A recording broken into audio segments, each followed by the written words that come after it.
कमाल है बनारस। और बताइए, कितने पंडालों के चक्कर लगाए आपने? माता रानी के दर्शन भी किए या फिर भीड़ की धक्का मुक्की में बस मोबाइल व्यू ही प्राप्त हो पाया? वैसे खूब ढेर सारी क्लिक्स और सेल्फी तो ली ही होगी आपने। अब क्या करें, सोशल मीडिया पर तुरंत अपडेट जो करना है वो भी प्लेस टैग करके, और कितने लोग तो लाइव वीडियो भी शेयर करते हैं। लेकिन बनारस, अगर मैं आपसे ये पूछूं कि जिन माता रानी को आप मूर्ति, प्रतिमा, फोटो या चित्र में देखते हैं, उनकी इमेज को आप इमेजिन करते हैं, अगर वो साक्षात आपके सामने आ जाएं तो अगर ऐसा है ना, तो मुझे तो पक्का यकीन है कि फिर तो रात दिन ना माता रानी की सेवा होगी और ये दुनिया की सबसे बड़ी खुशी होगी, है ना?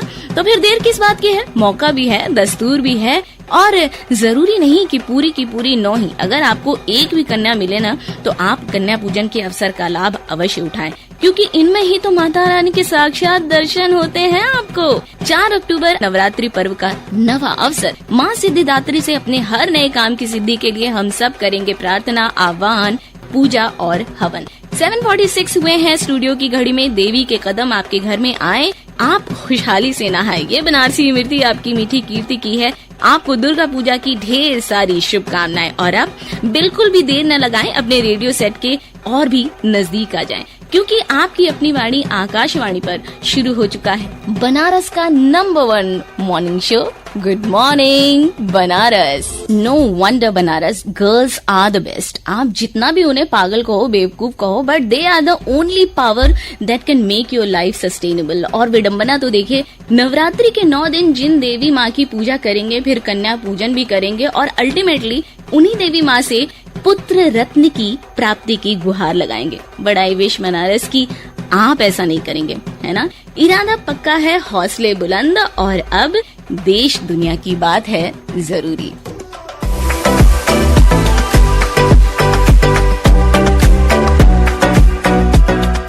तो इस वक्त नेशनल गेम्स में हमारे खिलाड़ी जो शानदार प्रदर्शन कर रहे हैं ना, कि रिकॉर्ड टूट रहे हैं भैया। हाई जंप में शिवा ने 35 साल पुराना रिकॉर्ड तोड़ दिया और नया कीर्तिमान बना लिया है। क्या बात है। और तो और अरुणाचल प्रदेश के सांबो लापुंग ने भारोत्तोलन में रिकॉर्ड बनाकर गोल्ड विन कर लिया है। और राष्ट्रमंडल खेलों के टेबल टेनिस की भारतीय महिला टीम ने नॉकआउट में अपनी जगह पक्की कर ली है। उधर इंडियन सुपर लीग 2022-23 सीजन में भारतीय फुटबॉल खिलाड़ियों का जोश बिल्कुल हाई है सर। और जैसा कि कल है विजयादशमी का दिन, तो जगह जगह अपने बनारस में रावण दहन की तैयारी पूरे जोश के साथ चल रही है। लेकिन ध्यान देने वाली बात यह है बनारस की, अभी जैसा कि भदोही के औराई में पूजा पंडाल में आग लगने से जो हादसा हुआ है, बहुत ही दर्दनाक सिचुएशन है ये जो हादसा है। एंड नाउ मोस्ट इम्पोर्टेंटली हमें भी अपनी सुरक्षा का पूरा ख्याल रखना है।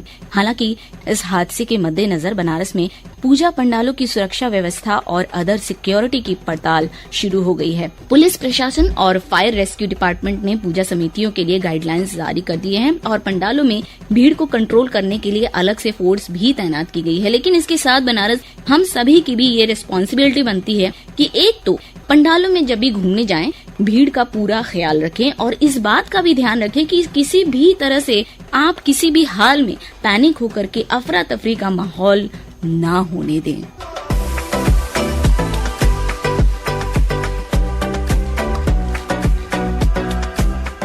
फिलहाल इससे पहले कि माहौल हमें एक दूसरे से जुदा होने का इशारा करे, लेट्स टॉक अबाउट आज के दिन की इम्पोर्टेंट इवेंट्स, जिसने कि आज के दिन यानी कि 4 अक्टूबर को हिस्ट्री में यादगार बना दिया।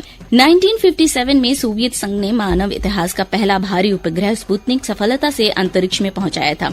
इसने 92 दिनों में 1400 बार पृथ्वी का चक्कर लगाया और पहली बार अंतरिक्ष से पृथ्वी पर रेडियोई संदेश भेजा था। साल 1977 में आज ही के दिन भारतीय लोकतंत्र के इतिहास में विदेश मंत्री रहते हुए अटल बिहारी वाजपेयी जी ने यूएन में अपना पहला भाषण दिया था, वो भी हिंदी में। 2011 में भौतिकी के क्षेत्र में अमूल्य योगदान के लिए अमेरिका के सॉल पर्लमटर और एडम रीस को नोबेल पुरस्कार मिला था। फॉर्मूला 1 के बादशाह माइकल शूमाकर ने आज ही के दिन 2012 में संन्यास लिया था।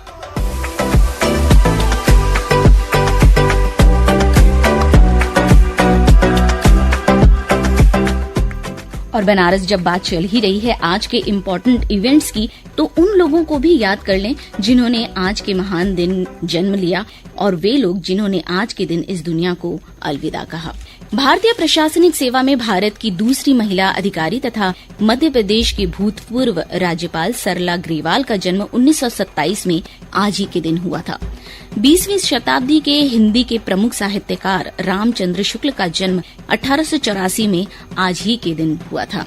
आज ही के दिन ईयर 1857 में प्रसिद्ध स्वतंत्रता सेनानी एवं लेखक श्यामजी कृष्ण वर्मा का जन्म हुआ था। हिंदी बांग्ला पार्श्व गायिका संध्या मुखोपाध्याय का जन्म 1931 में हुआ। जबकि बात करें भारतीय फिल्म निर्देशक निर्माता इदिदा नागेश्वर राय की, तो आज ही के दिन 2015 में उनका निधन हुआ था। और बनारस में बात करूं आज के विशेष इवेंट की, यानी कि स्पेशल डे के, आज उस डे की जहां की हम इंटरनेशनली एनिमल वेलफेयर डे मनाते हैं। और ये इसलिए है ताकि हम उन जानवरों के प्रति अपने हृदय को थोड़ा सा और भी मजबूत करें और साथ ही साथ उनके लिए अपने दिल में प्यार को जगाएं, जहां पर कि वो हमारी ही वजह से कहीं न कहीं सफर कर रहे हैं। जब भी हम कूड़ा कचरा रास्तों पर फेंकते हैं तो पॉलिथीन के साथ में फेंकते हैं, और ये पॉलिथीन जब वो जानवर खा लेते हैं, उन्हें तो बिल्कुल भी जानकारी नहीं होती और सेंस नहीं होता, तो खाने के साथ साथ वो पॉलिथीन को भी खा जाते हैं। और ये वो चीजें हैं जो कि कहीं न कहीं उनके सेहत के लिए नुकसानदायक होता है। आप जरूर कचरा फेंकें, लेकिन इस बात का जरूर ख्याल रखें कि जो भी चीजें कांच हो या प्लास्टिक हो या इस तरह की चीजें हो जो कि सेहत को नुकसान कर सकती हैं, उन चीजों को इन जानवरों के मुंह तक ना पहुंचे और वो इसका सेवन करके अपनी सेहत को खराब ना कर बैठे। क्योंकि ये जो एनवायरमेंटल सर्कल है ना, जहाँ पे कि सब हम एक दूसरे के ऊपर डिपेंड हैं, उसमें जरूरी है कि हम सिर्फ और सिर्फ अपने अपनों का ही ख्याल ना रखें, अपना ही ख्याल ना रखें, और वो सिर्फ वही जानवरों का ख्याल ना रखे जिनको कि हम घर में पालते हैं, बल्कि उन जानवरों का भी ख्याल रखे जो कि सड़क पे हैं या फिर बाहर रहते हैं। तो मुझे पूरा उम्मीद है कि आप इस बात का ख्याल जरूर रखेंगे।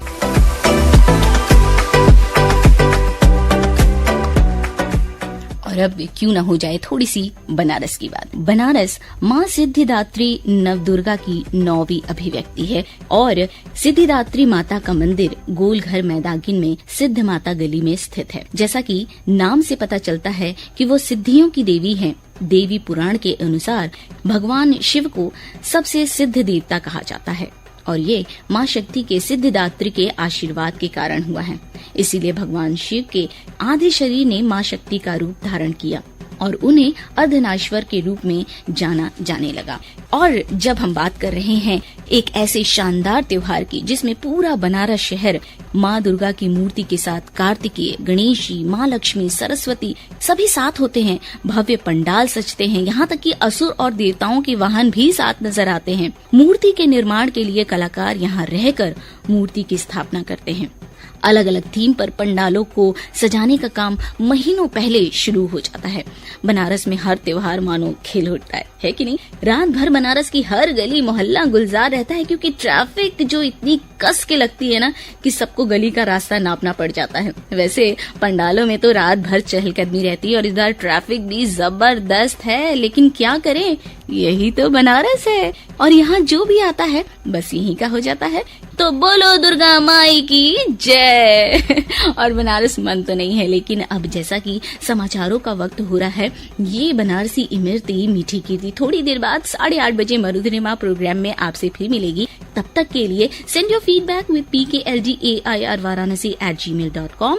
और अब tata bye bye, let's meet again very soon. Keep listening good morning Banaras and stay tuned with आपकी अपनी वाणी आकाशवाणी।